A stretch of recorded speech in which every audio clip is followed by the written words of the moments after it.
Iya, kalau dari tadi pernyataan saya itu terkesan kayaknya melawan pemerintah, sebenarnya nggak begitu. Dalam artian gini, saya mau mengingatkan bahwa ini bukan siapa yang melakukan, tapi apa yang dilakukan itu yang paling penting gitu ya. Untuk kita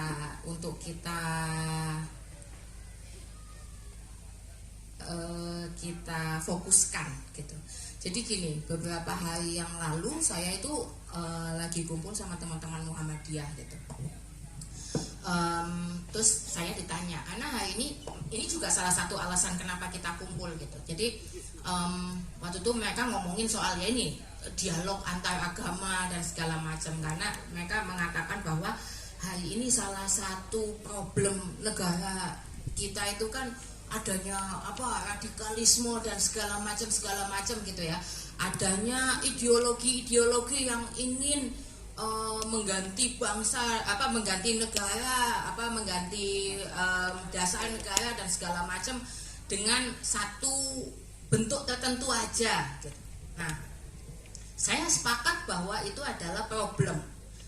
Mereka kemarin bilangnya ini kan bertentangan dengan Pancasila, radikalismenya bertentangan dengan Pancasila. Jadi gimana ini cara menyelesaikannya? Saya bilang kalau kita fokus pada kata bertentangan dengan Pancasila, maka yang perlu kita sadari adalah betul radikalisme itu kemudian terutama memaksakan kehendak, memaksakan satu pilihan tertentu, paham tertentu yang kalau yang lain nggak pakai kayak gitu berarti salah gitu ya, berarti boleh diapa-apain.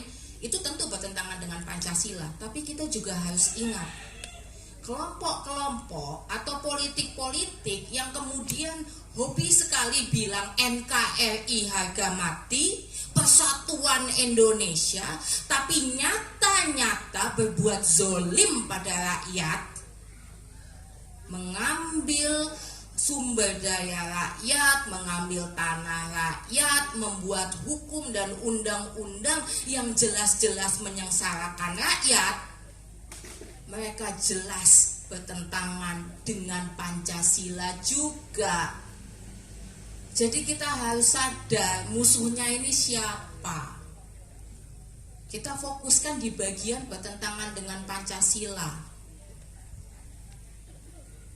Dulu waktu Gus Dur menjadi ketua PBNU, yang dilakukan Gus Dur kemudian adalah mengatakan bahwa NU kembali ke Hitoh. Apa artinya? Saat itu sebelumnya NU itu kan kemudian menjadi sangat politis, dijadikan kendaraan politik dan segala macam. Mirip kayak sekarang.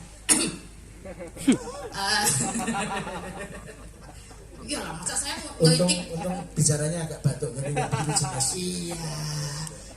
Ya kita nggak boleh hanya ngelitik yang lain tapi nggak boleh ngelitik diri sendiri. Ya harus ini imbang gitu. Nah, itu dulu kan politis banget ya gitu, digunakan oleh perpanjangan tangan negara dan segala macam.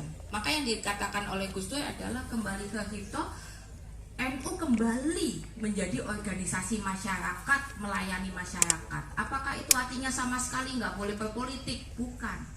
Artinya politik yang diikuti NU adalah politik yang berfokus pada kemasyarakatan. Nah, hari ini itu yang perlu kita lakukan. Kalau Bapak Ibu nanya, terus aku harus milih siapa? Ya milih yang gak bertentangan dengan Pancasila. Pilih yang gak bertentangan dengan rakyat. Jangan hanya karena gimmick, hanya karena dia ada di partai favoritku. Bukan itu, tapi betul-betul apakah dia misalnya mengambil tanah rakyat apa enggak, atau dia mendukung pengambilan tanah rakyat atau enggak misalnya. Kalau iya, ya jangan dipilih.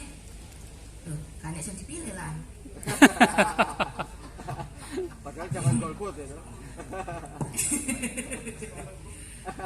Misalnya kayak gitu. Kita set prioritas kita apa, nilai-nilai kita apa. Siapa yang membawa nilai-nilai yang sama, itulah yang kita pilih. Tapi yang paling penting adalah tadi itu saya ketika saya mengatakan misalnya kritik-kritik terhadap pemerintah, saya bukan sedang mengatakan bahwa apapun yang berhubungan dengan pemerintah buruk, bukan. Saya pemerintah itu banyak sekarang membuat undang-undang yang baik. Misalnya undang-undang undang-undang kekerasan seksual misalnya. Atau undang-undang di kekerasan seksual di pendidikan misalnya, di institusi pendidikan. Tapi ya lebih banyak yang ya gitulah. Nah, tapi yang paling penting buat saya bukan apakah kita anti pemerintah apa enggak, bukan. Tapi bagaimana kita kritis menyoroti. Saya itu dulu sering banget kan gini nih, kalau kemarin sisa-sisa pemilu kemarin itu kan kita kan dilabeli dua nih, antara kadun, cebong atau enggak kampret kan gitu kan. Nah, saya bingung kalau saya mengkritisi soal apapun yang berhubungan dengan ya tadi anti toleransi dan segala macam, wah saya langsung dibilang, oh dasar emang cebong emang gitu.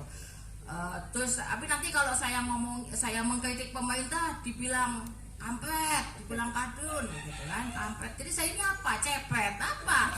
Jelas. Tapi bukan itu, poinnya adalah bagaimana kita kritis terhadap setiap kebijakan yang dilakukan oleh pejabat, baik itu pejabat daerah maupun pejabat pemerintah gitu, pejabat pusat gitu. Itu yang paling penting. Nah, gunakan suaranya buat di situ untuk menyuarakan itu. Coblos mencoblos urusan sekian. Tapi gunakan untuk fokus di situ dulu. Saya nggak anti pemerintah, tapi hari ini sulit kalau kita hanya bergantung pada pemerintah. Karena faktanya yang menggerakkan negara ini bukan pemerintah. Yang membuat negara ini selama 78 tahun tetap berdiri kokoh, ya masyarakat, ya simpul-simpul masyarakat yang bergerak secara luar biasa seperti jenengan-jenengan ini. Jadi kita bergerak aja. Wes gak usah ribet mikiri sopo sing dadi. Karena siapapun yang jadi oligarkinya sama.